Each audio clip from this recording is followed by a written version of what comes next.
So one of the last things that Jesus said when he was here on the earth was, go and make disciples of everyone. But everyone has to start with someone. So where exactly do we start? I'm here in the city to get practical. I try and live so that people actually recognise that I'm a Christian, and so I hope that by living it they're attracted to that kingdom. Anna is also in a city, but taking things slightly more global. In an ever-evolving world of technological advances, our reach is not limited to people physically around us. I'm talking about social media. I realised that a lot of my friends wouldn't necessarily come and ask me questions to my face about Jesus, but they would quite secretly watch a video of mine on Facebook. And I've come up country to the Lake District, where I'm checking out a beautiful hotel here on the shore of Lake Windermere.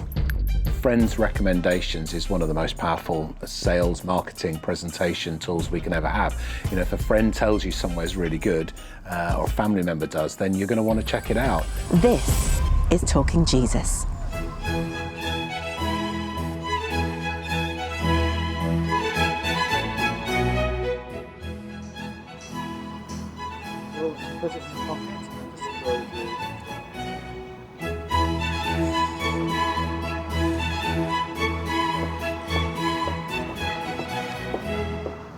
So you're about to book a really special holiday or meal out. How do you know where to book?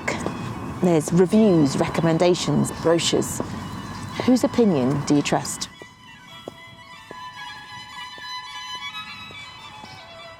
Hi, Simon. Hi, Joe. Welcome to Lowood Bay. Good to meet you. Good to have you here. To get some insight into our decision-making, I'm meeting the owner of this hotel to see what brings his customers in. My background's food. I love food. I was trained as a chef, so yeah, really important that we provide fantastic experiences for all our guests. Brilliant, it's lovely. And you're really into the details of everything, aren't you? Yeah, absolutely. You know, and thinking about peer-to-peer review and what our customers are thinking, that can be a great source of information for us as the hotel. We can go on all the websites, it's generally available, we can look and read and see what people are experiencing. And this, again, when people are spending, their hard-earned money with us, we want to create something really, really memorable and really special. So we can use the sites to actually see what's great and what's on trend and what's exciting out there across the world now. So we're talking about reviews and recommendations. How important is that to you? They're really important. I mean, ultimately, if you know someone who's been there, you're going to ring them up and ask them or send them an email. But if you don't and you're thinking about going somewhere, how are you going to find out about it? Well, review sites, that's what people do now, and it gives you that complete range of honest reviews, and you can make a judgment based on that, absolutely. Yeah, that's great. Should we keep going? Let's do it.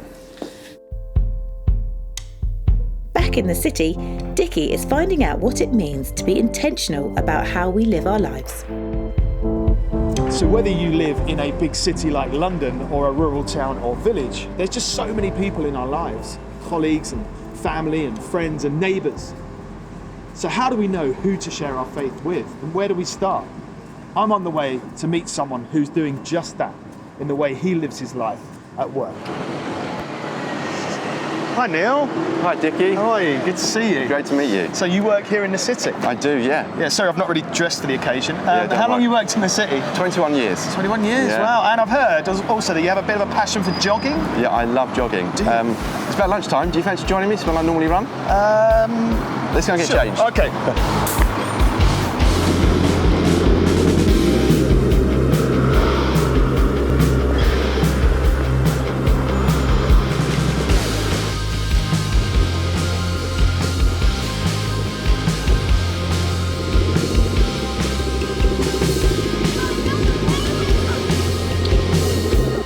So, 21 years working in the city, high pressure, high intensity.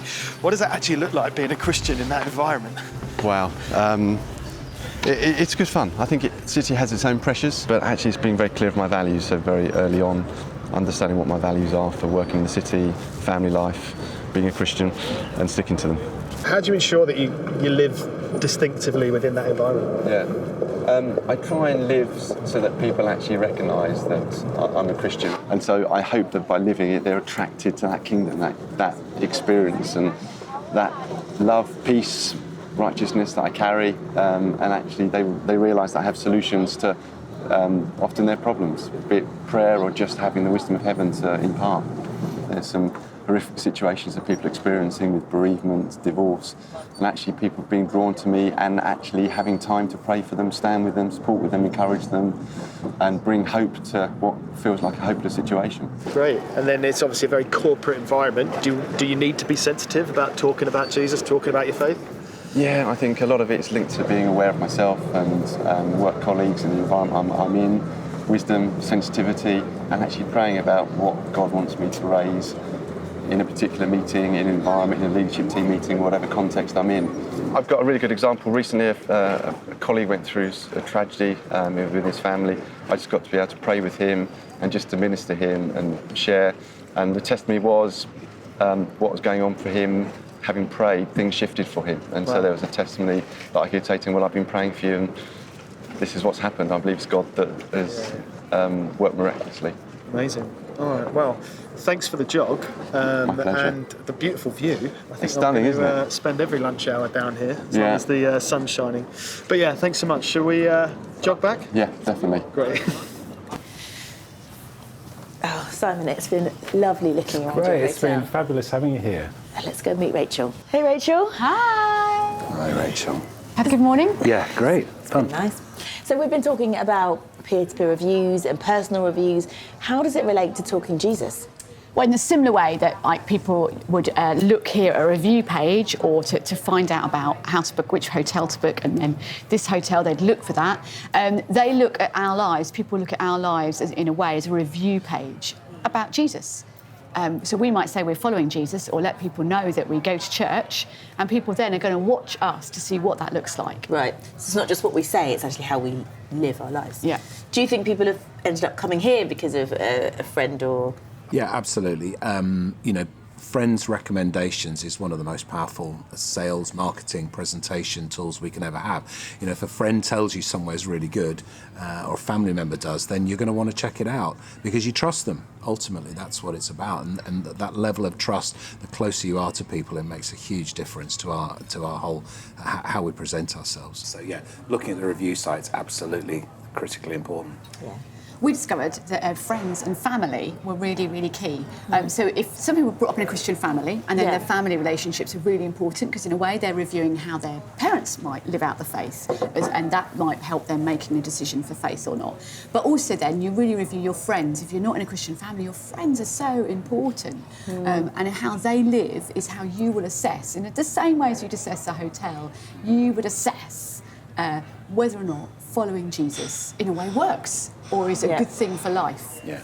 I mean, if I use the example of my brother, I mean, he's been a Christian now for many years, but I think we talked about Christianity probably twice in the previous 6 years since I'd become a Christian, and they weren't terribly positive reactions. But he just walked into my office and he said, I can't do this on my own anymore, I want what you've got. And of course, afterwards, when we started talking about that, it was clear that it was about the fact that he'd been watching, for years, how we'd lived our lifestyle out. That's myself and my wife, and I think as Christians, we need to be aware that we are that picture book that people can watch. Yeah, how we live is so important, isn't it? Just like with here, the culture around us. So it actually says in the Bible in 1 Peter chapter 3, I think it's verse 15, it talks about always being able to give a reason for the hope that is within us. So that as we live our lives, we're supposed to look like, if you like, the people of hope. Just how your brother walked in, such a brilliant example, how your brother walked into the office and went, look, I want what you've got. And that's how we should live, so that people ask us, well, what is it that you've got? You've got this hope. I want to know about it. And then it says that we should answer with gentleness and with respect at those times. Yeah. So again, the character and personality of Jesus coming through, even the way we might answer that question. Yeah. So I think it's living distinctively. In fact, I heard a great term, someone told me the other day, that they use in marketing called brand ambassadors. Yeah. And in a way, I guess we're brand ambassadors for Jesus. Do you find that some of the best ambassadors, if you like, brand ambassadors for your hotel, are people who visited? Yeah, absolutely. And in fact, we call them raving fans. So these are people who just love what we do, and they're out there telling their friends, telling their family. And I think for me, in the Christian life, if we can be raving fans about Jesus, and people look to us and want to know and are going to ask us those questions. the best people to reach people, the best recommendation for Jesus is not somebody distant, it's not someone out there. It's your friend, it's your brother, it's the people who go, come and see. Yeah.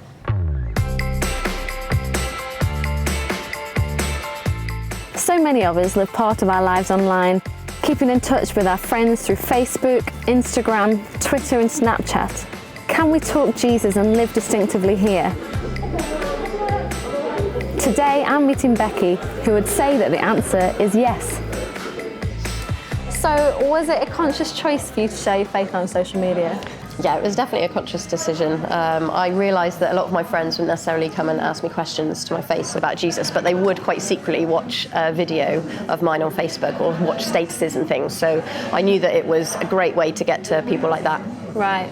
And have you had mostly positive response? What kind of response have you had, like from friends and family? I've had a lot of negative, but I've also had a lot of positive, mixed bag really. And then obviously sometimes you don't even get comments from people. Some people just don't comment at all. Right. So there's silent watchers as well. Right. And I know that there was actually one friend that in particular took it quite badly, wasn't there? Well, she was actually just about to delete me as a friend because she was getting so annoyed about all of my Christian posts. But something intrigued her and she stopped and actually got in touch with me. She ordered a painting off me, but she said that later that was actually just so that she'd get together with me for a cuppa to talk about Christianity. So we did 2 hours, we spoke about Jesus, what Christianity offers, and that just basically changed her whole life because she was just about to move to Dubai to be with her Muslim boyfriend. She was looking into Islam. So she, within the course of 2 months, she went from being an atheist and looking into Islam to becoming a born-again Christian, and now she's a really, she just loves telling people about Jesus. So she's still going strong and... Yeah, so she's doing her own little videos now on Facebook, which are now, some of them are reaching over 3,600 people. Wow, that's incredible. Yeah. And so for those people that are perhaps like me, feeling a bit hesitant to share their faith on social media, what would you say to them? I'd say just go for it. What have you got to lose? The only thing that they can do is hide you from their news feed. Right. And also, it's actually a lot easier on Facebook because they can choose to either watch it or not watch it. So it's not like you're sitting there and they have to listen to you. So I would say it's actually quite easy to do it on Facebook, and just don't worry about what comments you get. Right. And do you have any top tips? I would say be yourself. Do a really inspiring message, maybe something that's happened in your own life, an answer to prayer or something that's going to be really encouraging, and keep it really short, maybe like 2-3 minutes, 3 minutes maximum, because else people would just turn off. Right, and I guess often the audience for most people will probably be friends and family anyway, right? So, they're going to know you, they're going to know that that's your faith, so you're not doing anything kind of out of the ordinary, you're just maybe being a little bit more bold and putting it on Facebook, or whatever your social media is. So. And they're interested in your life, so that's just an extension of... Exactly. Yeah, I'd say go for it. Yeah, go amazing. For it. Yeah. Go for it. Yeah.